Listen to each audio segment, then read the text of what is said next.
So today we're going to be talking about the most common mental health issues and how effective or not effective psilocybin will be for each one of those. Stand by.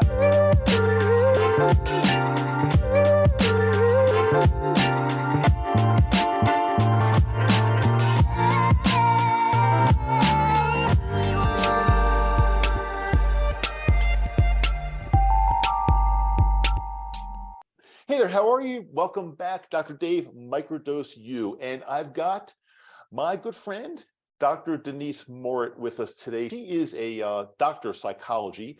She sees patients, she works at the university, teaches courses at the university, and she adds plant medicine into her practice, if you will. There's nobody that I can think of that's more qualified than to have her on right now. So Dr. Denise Moret. Dr. Denise Moret. I got the accent in the wrong place, maybe, but welcome. How are you today? Thank you. Thank you for having me again, Dave. Really pleased to be here. And thank you for that introduction. Hope I can live up to that. Well, I mean, it's all true, right? I wouldn't say anything that's It not is true true. here. So Yeah. No, you are telling, we are truth tellers. Yes, it is true. Yeah. today we're going to talk about the most common mental health disorders or mental health issues, I should say. Either one's probably correct. And we're going to go over them each one at a time. And then we're also going to talk about how effective is microdosing psilocybin or using psilocybin in general. How effective is it towards helping or treating all of these disorders? So Dr. Denise, if it's okay, we'll start. I think the first one, let's start with the one that everybody thinks of as maybe the most common mental health issue in the United States, if not the world, and that is depression. So I'd like you to talk a little bit about it. Everybody thinks of depression as, oh, they're depressed. That means they're sad. That means they're sad all day, every day. Well, there's a lot more to it than that. So let's get into that. Describe as much as you can about depression, and then we'll get into talk about just how effective is microdosing psilocybin or psilocybin in general for depression. Great. Perfect. Those are such great questions. And it is more than being sad. If we look at, we'll take depression to start with, as you're saying, it's a continuum though. It's not like I have depression or I don't. It's where on the continuum do I fall? We all feel sad, sometimes profoundly so. It's about how much of the time am I functioning? Am I sleeping? Am I eating too much, not enough? Do I feel like I have no meaning or purpose in my life? I don't feel like I maybe even want to live anymore. And there's a physiology to this as well, which is why we might not sleep very much or sleep too much, just don't feel energy. And that's a physiological, that's not like I'm just not in the mood. It literally is a physiological set that gets kind of set up within us, in our brain and in our body. And so psilocybin's very effective at dealing with that because it targets exactly that. I will tell you this though, Denise. Like when sometimes, and I appreciate you saying this a continuum, because it's so true. It's not just black or white. I'm depressed or I'm not depressed, because I can even share something with you when I think the day that I realized I might have some depression is when everything in my life was fine. Again, it's not like my life was bad or falling apart, but I remember one afternoon, it was a beautiful afternoon here, and my wife and I were just taking a walk into the downtown area here, which is literally maybe a 15-minute, 20-minute walk from our house. And it was a beautiful day. We were taking a walk. I was with my wife, and I just had this feeling that it's really hard to put into words, but this feeling was just something isn't right. It's like I wanted to feel differently, although I couldn't, but I knew I wanted and needed to feel differently. But I at that moment I said, this is depression. There's something going on here that I am depressed, and it does not mean I'm feeling horrible or sad. I wasn't sad about it. I just didn't feel right. And I don't know if there's any better way I could describe it, Denise.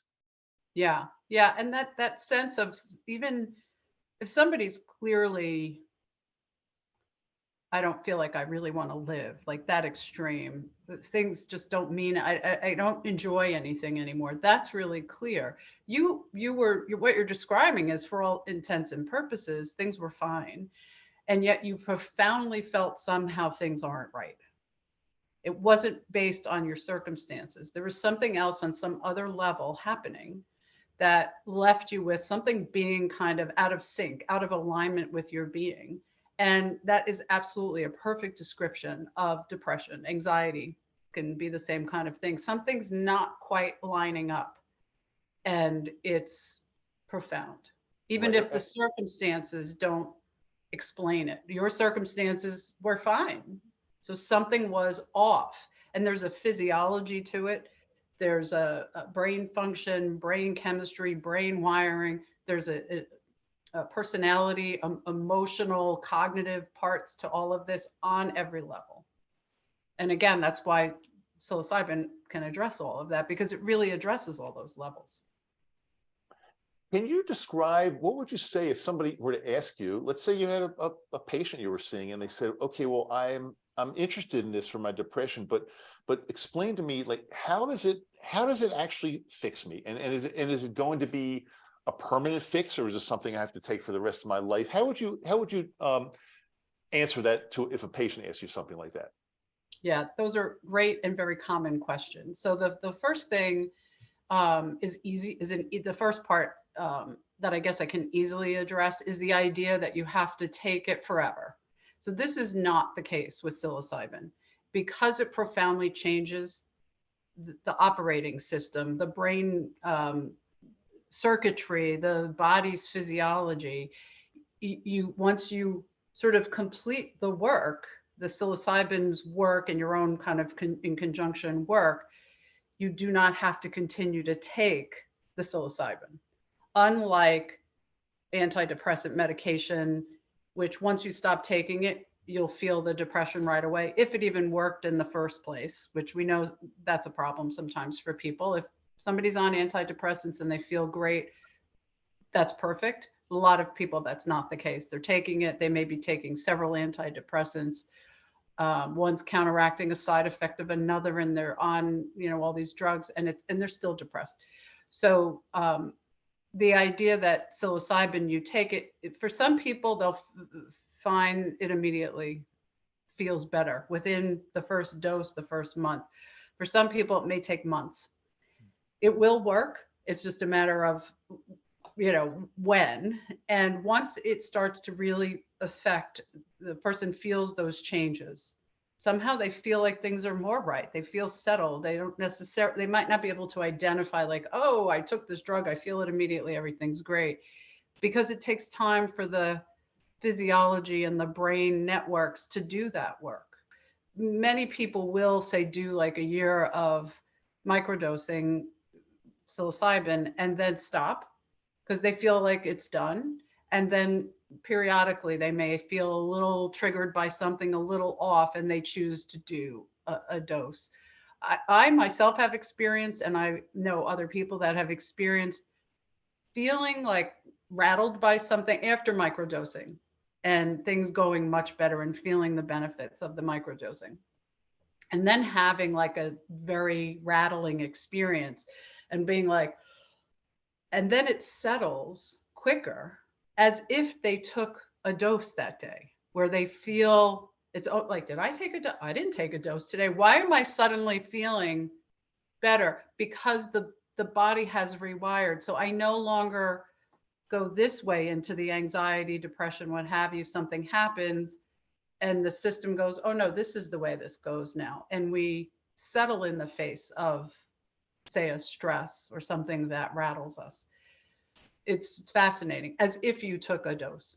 I will say, and I think I'm pretty sure you'll agree with me that everybody is different. And I think if we make a blanket statement that says, like, if you take it and it takes care of your problem, you'll never have to take it again. I'll share just something personally with me. I mean, after a year and a half of microdosing, I pretty much thought I was done. I was fixed, and that was great, and I felt really good. So I did stop taking it, but then after about a month or so, I felt that I need to take. I felt a little, and we'll talk about anxiety. That'll be the next one, but I felt a little bit of anxiety creeping in. So I took some, more microdoses, and it absolutely very quickly took care of everything. But I still think that there are times that I need to continue it, because something, it just works, and it's practically a guarantee that it's going to help. Yes. And Denise, I know you said something about it will work. It will work, whether it works almost right away or whether it takes several months. It will work, and I want to make sure that everybody listens to you there, because I have a lot of people that either contact me through our Facebook group. By the way, it's called Microdose U. We'll make sure we put a link to that, because you got to join us if you're not there yet. A lot of people ask me, how long will it take? Because number one, they're feeling so horrible every day, and they want something to work quickly rather than very slowly. And some people, I feel really bad because they start microdosing and it just doesn't work. It doesn't work right away. And I try to be real positive and approach it. I say to them, this is going to work. It will work. You just have to, some people it works faster or slower. So, but please don't stop, because it will work. So would you agree with that thinking? Absolutely. I would definitely agree with that. And it is really hard. And you're bringing up a good point. It's almost like we need to change our mindset, like what psilocybin does to the body and the brain and rewires. It's like our mindset and how we approach things in our society also needs to be a little bit rewired. We're accustomed in our mainstream medical world to, you take a pill, if it's going to work, maybe you need a week or two, but you should know, and it's not working, it's not working. So even though we have maybe that knowledge, it is a very important point that you're making, that really just has to be sort of clearly cemented, because we are under that impression, if I don't feel anything right away, it must not be working. And then people will do things like double or triple their dose, or they'll just abandon all hope that it's going to work and stop. And so it is a really key point to, I always say to people, stay at the same whatever you're doing, do it for a month. Let's see where you're at in a month or two. And even if it doesn't feel, as long as people aren't, having any negative experience, which other than an occasional headache or feeling a little nauseous, depending on people not hydrating or how they eat, there's no bad thing that comes of taking it. I just say, it takes a while for that to be working. So give it some time. And yet in pharmaceuticals, people will sort of take things for a very long time, just because that's our mindset. The doctor prescribed it, and that's my mindset, and I'm going to take it. Even though it's a chemical, even though there's side effects, well, maybe it'll work. I've been on antidepressants that are making me so sick, and it's not really working, but I'm going to give it another year and see how we do. So that's the great thing about psilocybin. You're not going to feel terrible. The worst thing is you won't feel anything right away, but in time, you absolutely will. So I always recommend people have people they can talk to and check in with. There's also lots of things that we can do to help. It's not just like you and I have spoken before, and Trip Maxwell does a lot of work with this, where, you don't just take it and go about, and not do anything else. You really want to do also the work on yourself and work with the psilocybin, so that you're really supporting yourself in all the other ways to overcome that struggle. And because it rewires, because it sets up a different operating system, it really does heal and resolve things. And so you won't ever go back to where you were, but you may need, as you mentioned, maintenance doses, or things are always evolving and changing. And so you may decide, well, I'm going to do another month of microdosing because I feel like I need that, because we're always experiencing and evolving. So I would never say, once you're done, you never have to take it again. That's not, I would never say that. That's just not true. And so somebody may like really heal and then not have to do it the rest of their lives in that exact way. It's not, oftentimes people will be told you have to be on antidepressant medication or anti-anxiety medication for the rest of your life. That's not the case with psilocybin. Right, with psilocybin, it's not the case. And by the way, perfect segue there, Doctor, because my next question was going to be something that you actually just started to touch on, but I want to go just a little bit deeper if we can. So let's say you have a patient or a client, and you're trying to help them through depression. We'll use, since we're on depression right now. By the way, anybody listening or watching, we're not going to spend as much time on each of the subsequent mental health issues, because we're covering a lot of the foundation on the first one. So we'll just go through them, but we don't have to spend this much time, obviously, on repeating the same thing for every one, because as you'll find, a lot of this is going to be the treatment actually is going to be very similar for each one. But so Denise, what I wanted to ask you was, let's say you have a patient you're speaking with, and they're depressed, and you both agree that they're going to try this plant medicine, psilocybin, microdosing, or whatever. What do you normally, we hear a lot about like shadow work, or you've got to put people say you got to put the work into it. You got to do other stuff. So what is the other stuff that what would you share with somebody that's just starting on this, and they're your patient, and say, well, what do you recommend that they also do on a daily basis or on a regular basis alongside of this? Yeah, excellent question. And some of the answer to that will depend. Like, people will say, you absolutely have to be doing internal work and meditating. So yeah, that's absolutely helpful. For some people that are depressed, meditation makes them worse, a certain kind of meditation. So when they say, oh, you have to be meditating an hour a day, that may work for some people and not others. So what's that inner work? That inner work is maybe the narrative that's going on for the person. Like, I'm a terrible person. I can't do anything right. I'm a failure. That kind of internal narrative. Meditation can be very helpful with that, in a focused attention kind of meditation. I would say, like, mindfulness, examining yourself. This is what I'm thinking. Starting to learn, I'm not my feelings and I'm not my thoughts, which is, psilocybin really helps with that. So if we start to look at, here's me, and my thoughts and my emotions are part of me, but they don't have to consume me. The psilocybin supports that idea. And then the person's looking at their narrative. And I always talk about adding. So if someone says, I'm really depressed and I'm no good and I'm a failure, I would never suggest that they not think that way. I acknowledge that's their experience. And then I want to add, because this is also rewiring. Well, that's not the complete story. What else? Is there anything going well? So there's a bit of that cognitive internal dialogue and process.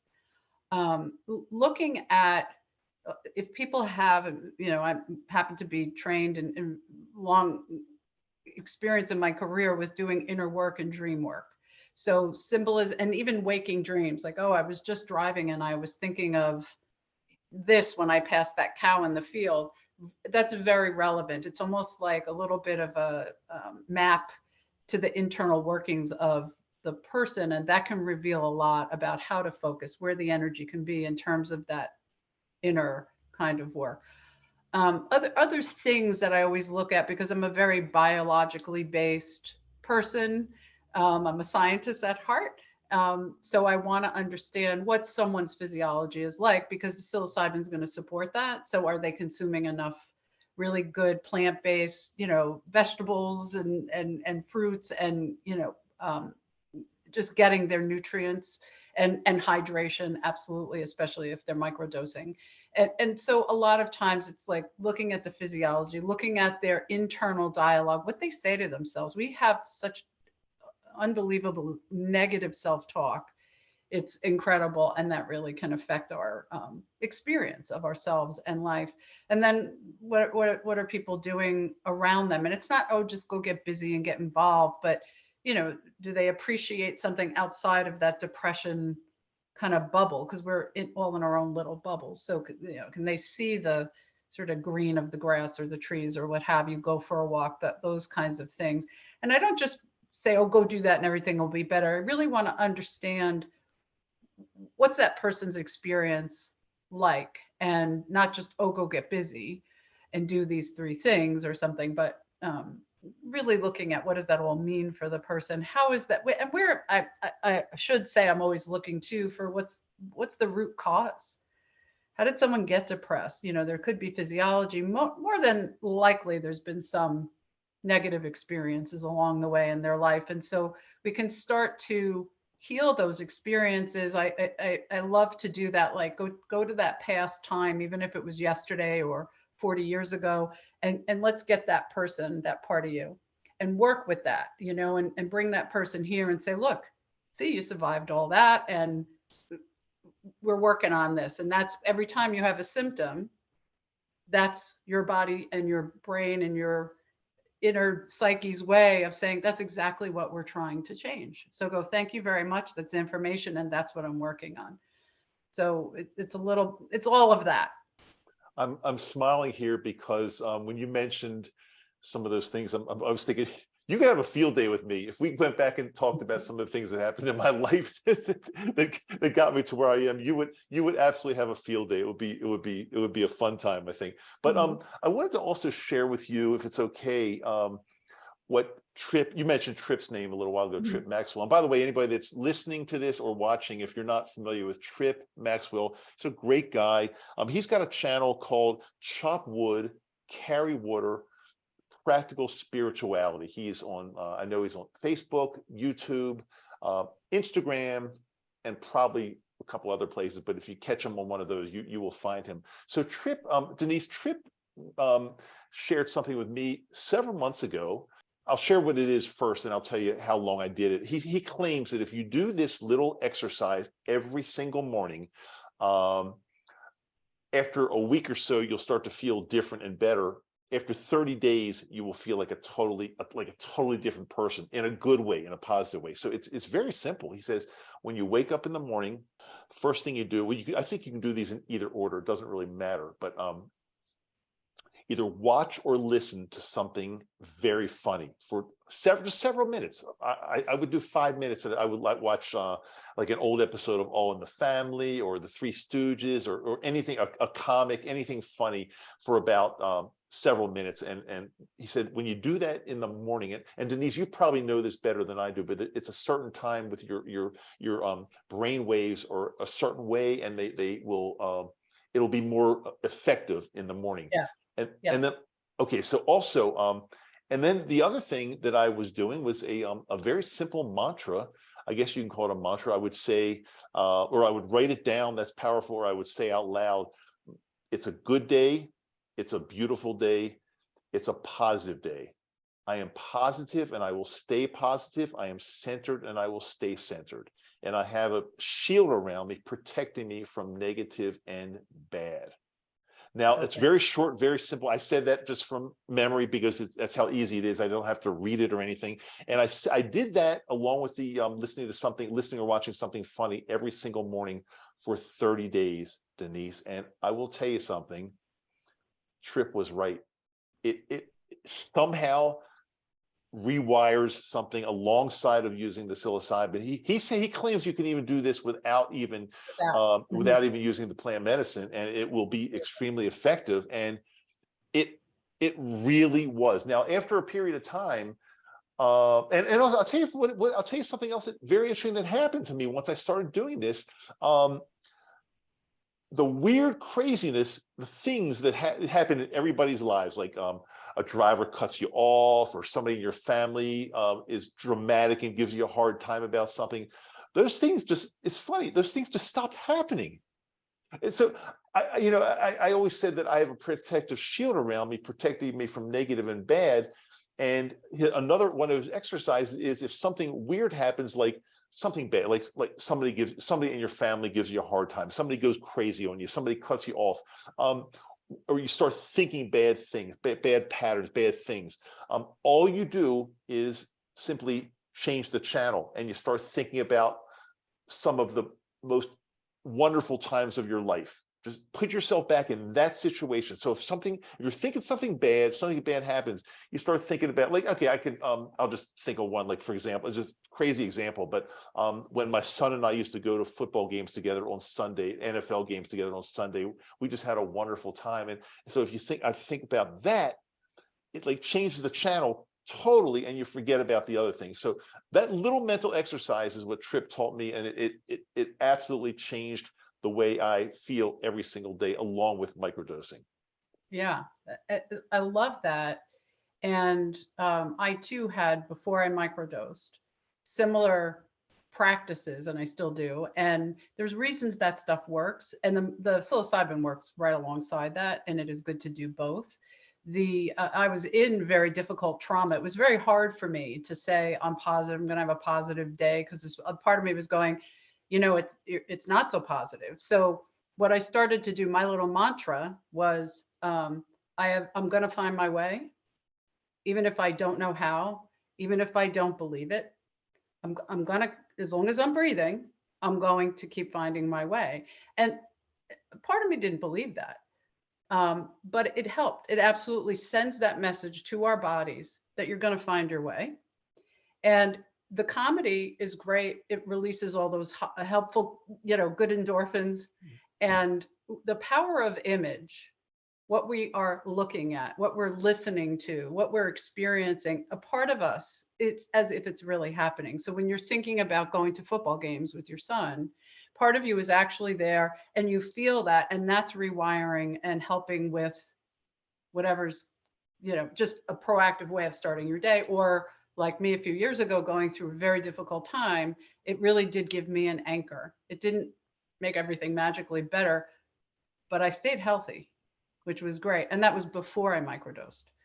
So it really does have an unbelievably powerful effect. And they do say that if you want to change, do something for 30 days. Well, they say 21 days, so 30 is fine. And it really will rewire things. I wanted to learn how to calm down in the face of stress, because I had a lot of anxiety that was in my childhood, but then certainly as an adult, and especially a few years ago, going through some pretty big life and death challenges with my son's health. He's fine now. And I wanted to teach myself how to calm down in the face of stress, because I was like, resonating up here, and it was not good. And so I practiced it. I practiced it for 21 days, just calm down in the face of stress, like everything's going to be okay. And that rewires things. So the psilocybin works with all of that. It's just such a perfect combination, which relates to anxiety diagnosis and any other mental health issues, because that's the basis. Even though we could look at all mental health diagnoses and say, like, what's underlying them, is there a genetic component? Is there some sort of trauma? Is there, what's going on? But there's a dysregulation of something, and the psilocybin will help regulate so we can manage better. Even in the personality disorder arena, where people are profoundly just like have a lot of difficulty just functioning, their character is an issue. Even though it's been said that psychedelics can't address that, that's actually not the case. There's some research that's documenting that. I mean, I know it takes 20 years for the research to document what we already know. But it lays down a different imprint that says, it's really okay if people come and go out in and out of your life. So you can manage that. It lays down a different imprint. We all, and again, Tripp taught me this. I only knew it to a very, very small extent before he really taught me more. But we as as being a psychologist, we all have this inner voice, and it's talking to us basically 24/7. And it's in most cases, I have found, at least, it's telling us stuff that's not necessarily good. It's trying to trip us up. It's trying to just mess our lives up. And most of us always have listened to this inner voice, which is also, I guess, called the ego. Most of us have. I've always listened to it through my whole life. But when Tripp taught me, this voice is not your friend necessarily. It's trying to mess with you. It's trying to trip you up. It's trying to get you to do crazy things. Don't listen to it. And the moment, and these exercises help with that. And the moment I realized that and learned that I don't have to pay attention to this inner voice. It's not helping me. It's sometimes the inner voice, I back up, because sometimes the inner voice will help you. If I'm backpacking and I'm at a cliff, my inner voice will tell me not to walk too close to the cliff. So in some ways it's good, but in many ways it's not good. So, but when I learned to not necessarily listen to this inner voice, it's not necessarily doing me favors a lot of the time. That's when I flipped that switch and went to the other side of the mirror. Thanks, Trip, for those terms. But Yeah. that's when you start feeling totally different. Yeah, the choice how you listen to that ego is what I think you're referencing, and it's nice to have that choice. Is the ego is, I always say to people, it's like a 5-year-old, and it will tell you to jump away from the edge of a cliff, and that's great. And when in times of surviving cavemen, times, you needed that constant, everything was life or death. Very little of that is that way now, but the ego doesn't understand that. And so we realize through this work, we reset the way Tripp discusses, and the way psilocybin works so well. We reset and correct that, like that ego will be there. We can listen to it when we need to, but it's like 5, and we don't want a 5-year-old driving the vehicle. You're driving the vehicle. 5-year-old isn't licensed yet. You as an adult are driving the vehicle. So it gives you choice to not believe everything your ego says. And that creates a whole rewiring in and of itself. Yeah, I mean, when you're, let's say, for example, we're looking at ourselves in the mirror in the morning, get up, get out of bed, look at ourselves, we're not dressed, and the ego, and you're not happy with what you see in front of you. Well, that's the ego telling you that you're not good enough. You're too fat. Your stomach's too big. Your breasts are too small. It's the ego. And the moment we stop listening to that and say to ourselves, "Hey, I'm a human being. I might not be perfect, but I'm pretty darn good, and I feel good about myself." It's a totally different Different message. scenario. Yeah, totally. Different message. That's that research that says if you yell at a plant and treat it terribly, it withers away. But Yeah. if you talk nicely to the plant, and that's been replicated, I'm not familiar with enough about it, but that's that concept. So talk nicely to yourself so your cells are healthy, and because you live with yourself, and that's true. That narrative is 24/7. Even when you're asleep, there's a narrative. Yeah. So Denise, let's use this at a time to I think we've said everything we could about depression, our first topic, and also talking a lot about not only the plant medicine, how effective it is for depression, but how it works basically on your brain, and also the work you have to put in alongside of it. So I think we've covered quite a bit there, and I think this can really act as a foundation for the rest of this, because we can go through some other mental health issues, but we don't have to get nearly in depth. But I'd like to just to cover them, because I think a lot of people that are either listening to this or watching it today might have one or more of these, and they want to know, they want to be reassured. Do I really have this? And is the microdosing of the psilocybin really going to help me? So the next one, you've already talked about it a little bit. Let's talk about anxiety, because again, I think it's one of the three biggies. We'll talk about the third next. A lot of people have it, myself included. I don't feel anxious now at all, but I certainly, before I was microdosing, I had horrible bouts of anxiety. So just if you want to just cover a little bit about that and tell people what to look out for, what it is, and then reassure them that the psilocybin can help them. So the psilocybin is great for anxiety in the sense of really settling, just like an inner groundedness and settling. It opens us up to kind of our being before whatever we were taught, learned, conditioned to, that created the anxiety in the first place. Anxiety is like energy resonating, and it could be something has to leave our body, our being, that we have to let go of something, or we have to sort of like let it get absorbed, like maybe we haven't processed something, emotionally, like a trauma that has happened can be kind of behind some of the anxiety. And our world is sort of fast paced. Our attention span is short. Everything's like, you got to do, or and be, otherwise you're nothing. And so it's very anxiety based, actually. And so we have that all around us.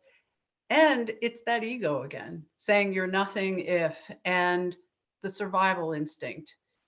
very little of our lives are actually about life and death all day long, and yet everything feels like that. The ego perceives rejection as death.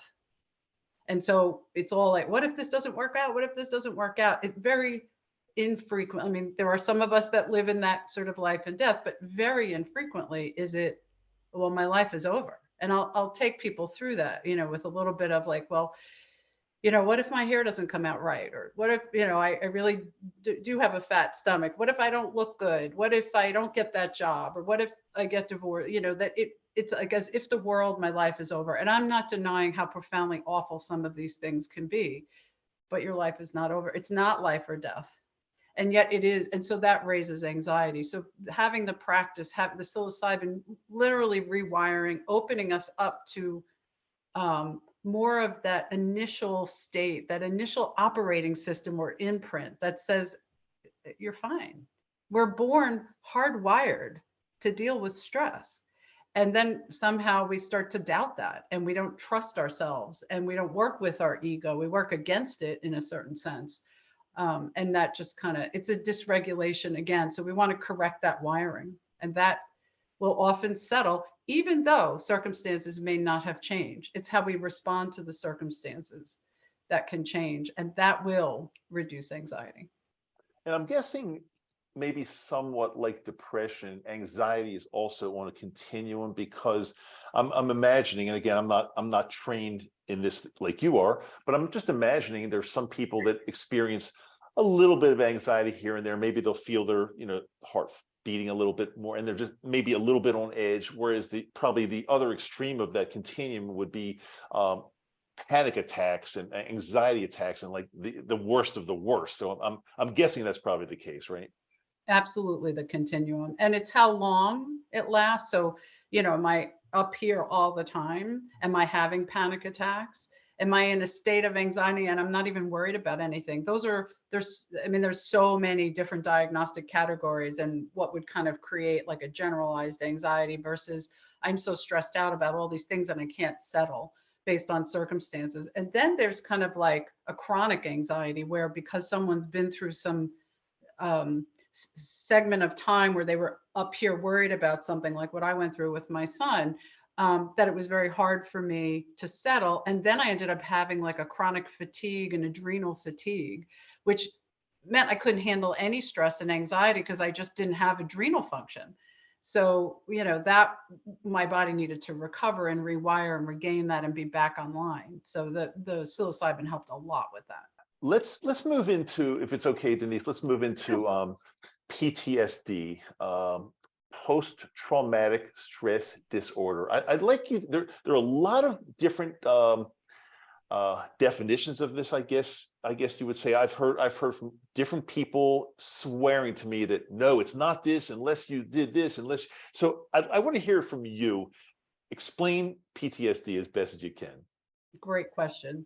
So you will hear a lot of variation. We could do an hour on each one of these categories we're talking about, but in general, post-traumatic stress disorder means some event or some sense of an event. It doesn't even have to be a real event. You could just be worried something's going to happen, and that can be traumatizing. So some sort of event or series of events that you can't seem to settle from, and you continue to have maybe some ruminating, and you avoid, these are like the classic definitions. You avoid the section on the road where you got into a car accident. You're constantly worried about getting into another car accident. You can't sleep. Your anxiety's off the chart. You might have no anxiety. You might have you might be numb. That's another a lack of anxiety. Depression. That basically, and that obsession and avoidance and an inability to kind of you feel like you get stuck in that. So that would be sort of trauma. There's sort of little traumas, there's big traumas. It's the person's experience of it. And then there's complex post-traumatic stress disorder, which is for people who really have suffered major traumas throughout their life and haven't gotten any help along the way. And so that's the complex PTSD.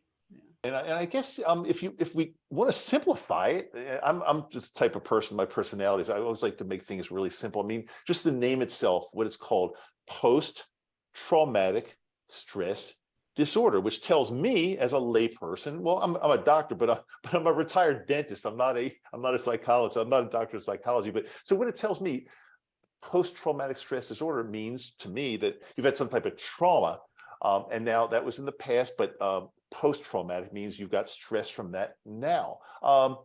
So I just got this 2 days ago. Somebody like yelled at me on one of my channels saying, you didn't have PTSD. There's no way, because you were not in the military. So if you're not in the military, you cannot have PTSD. It's just impossible.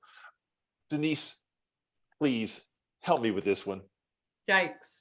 So that person sounds like they probably have some residual trauma from being in the military, and that they haven't resolved it, and they're angry and upset by what you're saying. So if a person feels they have experienced a trauma, they've experienced a trauma. No one can decide for somebody else what a trauma is.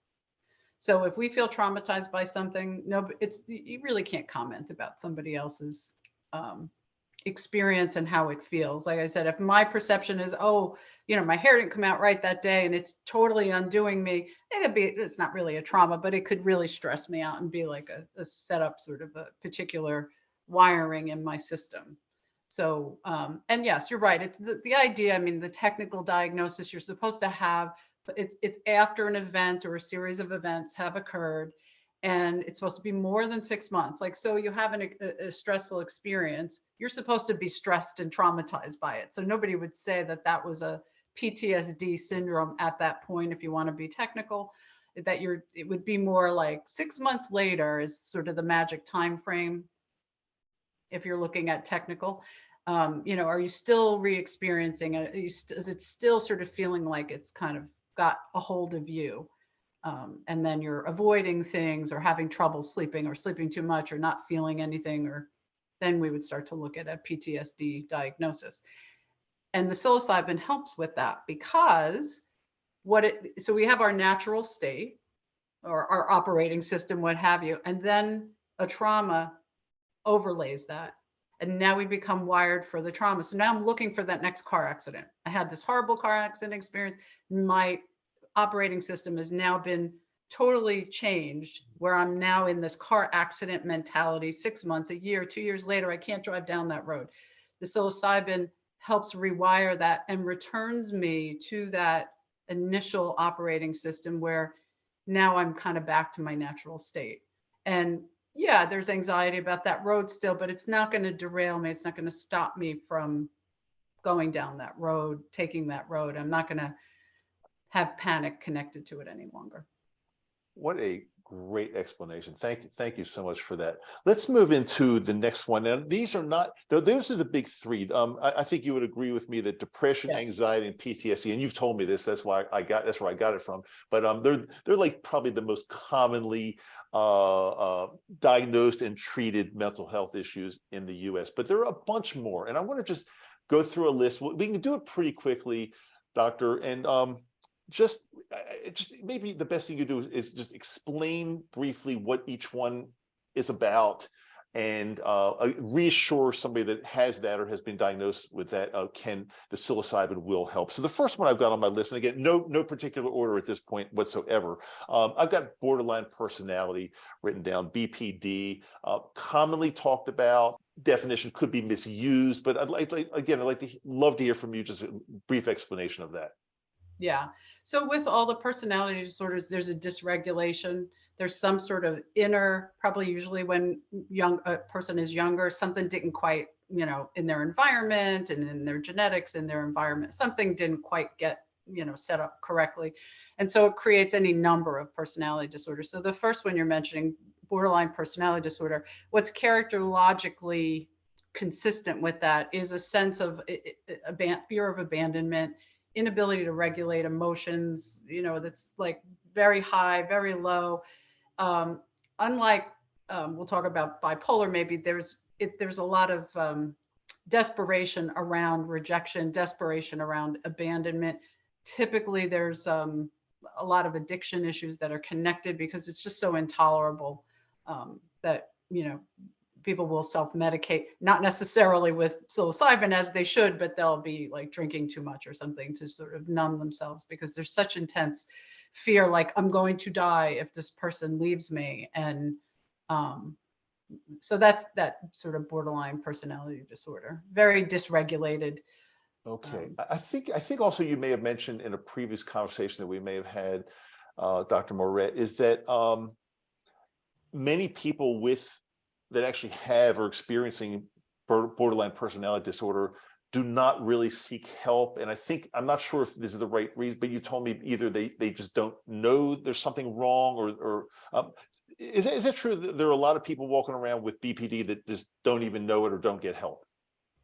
That is the case. Borderline personality disorder will sometimes show up because they've gotten themselves into some trouble with some of their behaviors. They've either gotten legal trouble or, their impulses are hard to control. So sometimes they'll end up being mandated for treatment, or they're so upset and they want everybody else to do a better job that they go for help, trying to get help to, how do I make this person do what I want them to do? Because that's the only way my life is going to get better. So with personality disorders in general, the idea is to truly know you have a personality disorder. You generally don't think you have a personality disorder. So that's the issue with personality disorders. It's why they don't show up, because they don't think they have an issue. Clearly, like a narcissistic personality disorder, they don't have any issues. That's by definition a narcissistic personality disorder. I don't have any issues. It's everyone else. All these 50 people around me are the ones with the problem. So oftentimes we don't think we have an issue. With borderline personality disorder, they will show up maybe because, oh, I can't stop drinking, or I can't, I got in trouble because I beat up, somebody, or I smashed someone's windows and now I'm mandated to come, because their impulsive behavior is what got them into treatment. Sometimes they will be willing to look at the discomfort that they're in. So the fact that they can't sleep, eat, or breathe because they're worried someone's going to leave them may motivate them to try to look at themselves. It's a little questionable if they'll actually do that work, though. So if it's difficult for them to understand or realize that they've got it, what would you say is a good way for a spouse, a significant other, a family member that spends a lot of time with this person? What would be like maybe a couple warning signs or signs for this person that's with the person with BPD to say, hey, I think my friend or my spouse or my family member might have this? What should they look out for? If you, as a family member, spouse of somebody that has BPD, borderline personality disorder, you may feel what that other person is feeling, except that it's not coming from you. So it's like you absorb feeling that and you want that person to change. So I know that doesn't sound very clear. You're feeling like, I don't know, like I'm always walking on eggshells. I never know what kind of mood this person's in. They want me to be close and then they push me away. They probably are using, some extreme, drinking or recreational drugs to a point where it's not helpful.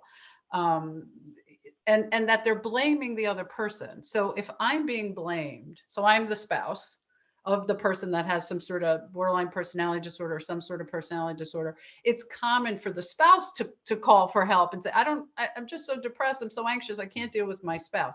So you end up feeling like you're the one with the problem.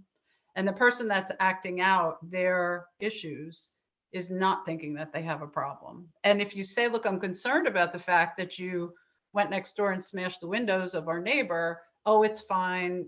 Why do you worry about me? That might be some of what you might see. That's beautiful. That's exactly what I wanted. And it sounds to me like the term of the decade. I never knew this term 20 years ago, but it sounds like gaslighting. Gaslighting. Yes. It sounds like that is like something that somebody with BPD would probably be doing. Yes, it's very common. Unfortunately, in our society, it's very common. That's another conversation. It's very common with personality disorders. Borderline personality disorder, absolutely narcissistic personality disorder. Narcissistic personality disorder, that person finds it very hard to admit that they are at fault about anything. They need constant reassurance that they're the best. They think they're the best. They're perfect. And yet really what's underlying that is a total inability to see how imperfect and human we really are. And so that person is very much, whether it's a conscious or an unconscious manipulation, they're all about manipulating everybody else to think you guys are all the problem, not me. So very much a dynamic in a personality disorder, particularly with borderline and narcissism. So when I was growing up, I always thought that, if somebody's a narcissist, I didn't even know the term like narcissistic personality disorder, but you call somebody a narcissist, or he's narcissistic, or she is. I always just thought that meant they think they're the greatest, but there's so much more to it than just that. And you outline some of that. Is there anything more to how to figure out if your lover, your spouse, your family member, how do you figure out if they're narcissistic? Again, the continuum comes in. We're all narcissistic to a degree. It's where on the continuum, right? So the inability to look at yourself at all as possibly having some ability to make things go better. No, it's all that person. It's all you. It's not me. It's never me. Is clearly on that problematic end, where we'd start to say this person, it has a narcissistic personality disorder. And it gets more complicated. You can be like a conscious, the gaslighting term comes from that book and that movie, where the person was deliberately, with awareness, knew what they were doing, which is kind of more problematic than an unconscious narcissist. An unconscious is like, I'm terrified. I'm completely terrified of being imperfect. I was so maybe punished for being, not perfect as a kid or what have you. So I can't consciously look at myself. That's more unconscious narcissism. And that's actually easier to work with, because really they're afraid underneath it, and they're not aware of it. So once you open that up, they can kind of begin to look at that. But again, there's that continuum. So, and then there's the malignant narcissist, who is like, just wants to control the whole world, will never be able to see anything, and it has no sense of their narcissism at all. And it's just profound. It's much bigger than just their lives. They're going to control the whole world. The whole world is wrong. They're right. And it's just profound. Okay, so BPD, narcissistic personality disorder. What are some of the other? How many personality disorders are there actually? I think they're just a handful, right? There's a long list of them. There's a actually. long list. Oh wow. Okay. There's antisocial personality is another common Okay, one. talk about that one. Sure. So that one's very difficult. Though antisocial personalities will either refrain from connection or see everybody else is kind of the problem. They're going to challenge everything. I don't have to follow the rules. Literally not against society. Against society, seeing things, the norms not that we all agree, but very avoidant, and unlike a psychopath a psychopathic person is maybe someone who believes it's okay to go out and just do all kinds of horrible, murder people, etc. That can be a sociopath, an antisocial person, and a psychopath all wrapped in one. But an antisocial personality disorder really has a hard time connecting genuinely, actually, and just sort of a little bit of march to the beat of their own drum there in a problematic way. Okay. But there's a long list of personality disorders. Actually, it gets really in there, and yet they all share that common, the imprint in their being very early, usually in life, somehow wasn't correct, and now there's just dysregulation and fear, and simple things may not be as simple for them, like having a conversation. Not that that's always so simple for people, but just being able to make a phone call or look at yourself and go, yeah, maybe there's some slight piece of this that I can look at within myself that would help the situation. So there's profound character structure issues.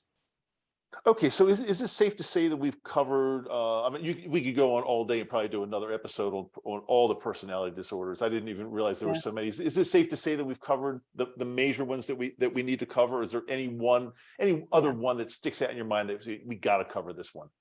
I think about like substance and addiction issues and the addictive personality. Those aren't necessarily the same thing, but they'll say in the addiction substance industry, they'll talk about addictive personality. Do you have an addictive personality? Can you walk away from, a pile of potato chips if you can have one versus you have to eat the whole thing? And that constant seeking of pleasure and, sort of numbing out through addiction.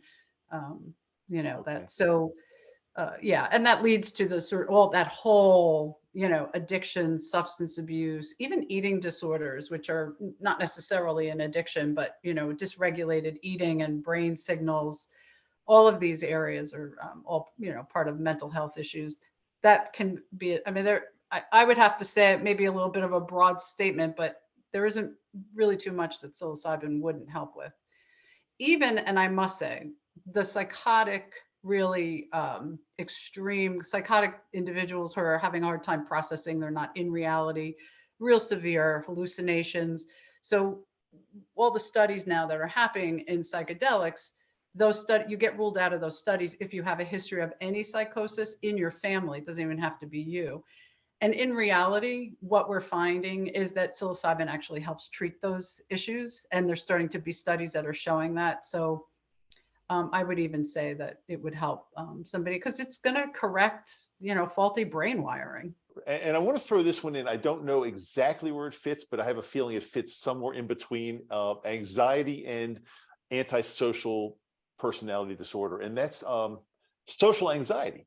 And the reason I want to bring that up is because I have talked to at least more than a dozen people in the past few months, more than a dozen, way more than a dozen, that have described perfectly like a social anxiety. So where does that fit in? I know for sure psilocybin does help with that because some of the people I've spoken to have actually worked with psilocybin. It's helped them a lot. But where does that fit into the spectrum? So social anxiety itself.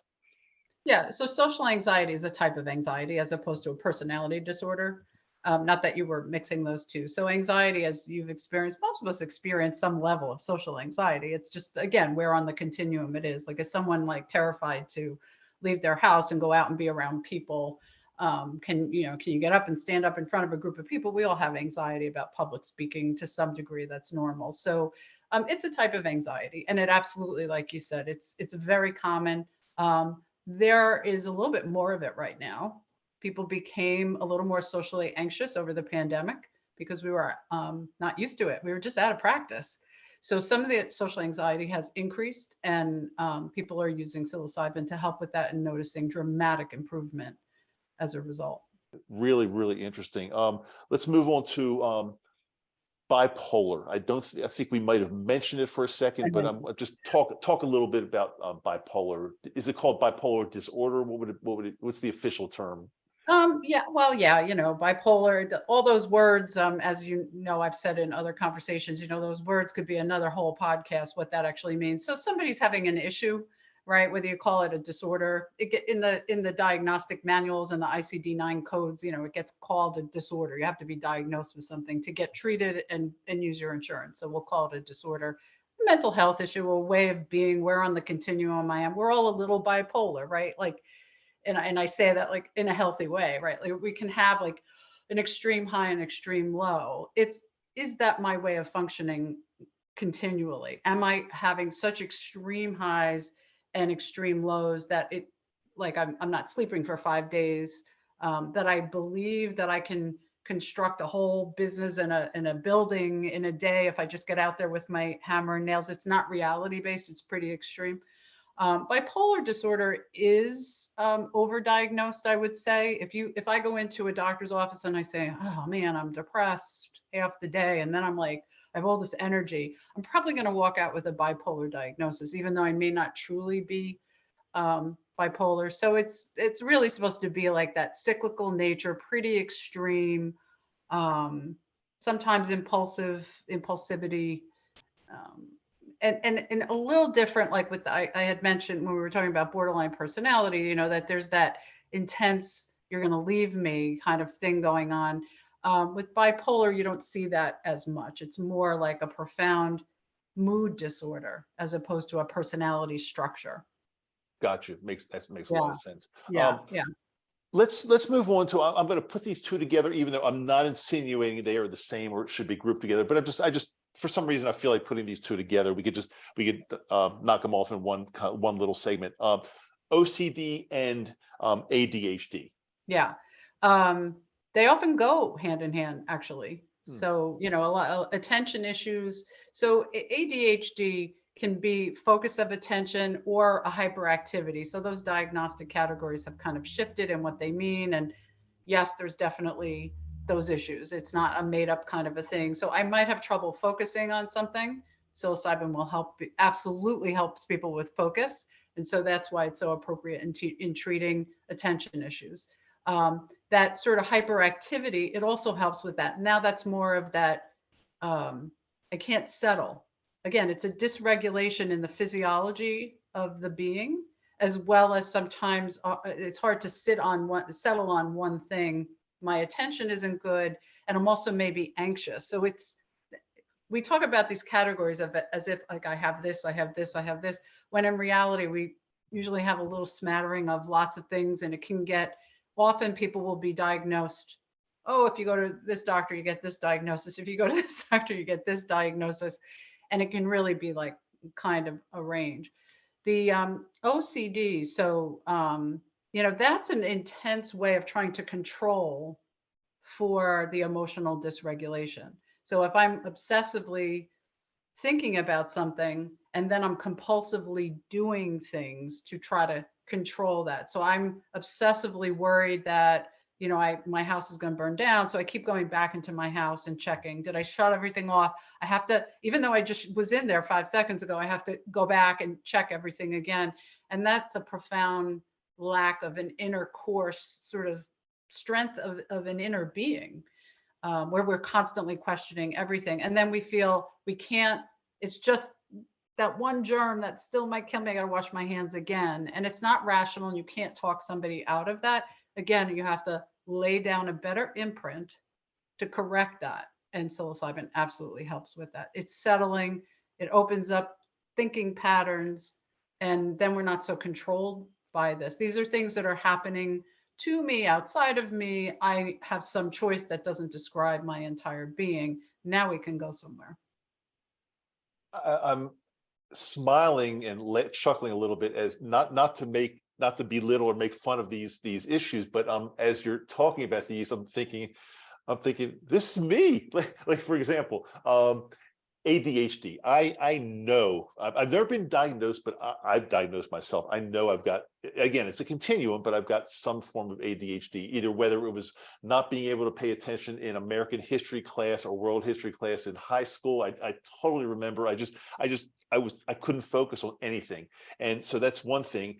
And also, and even to this day, I know if I'm in a restaurant or someplace and somebody next to me is talking, sometimes I focus, I have to focus in on their conversation. I just can't pay attention to it's sometimes it's horrible, but other times it's kind of a blessing, because I think that's also something that's helped me be very creative and throughout my life. So I'm not upset that I have it, but I'm sure I have it. The OCD part, I don't think I have a problem with it, but I remember, Denise, you're going to love this one. When I used to travel a lot for speaking gigs, and I'd be driving myself to the airport. And of course, I'd have my suitcase in the back and my backpack and my computer.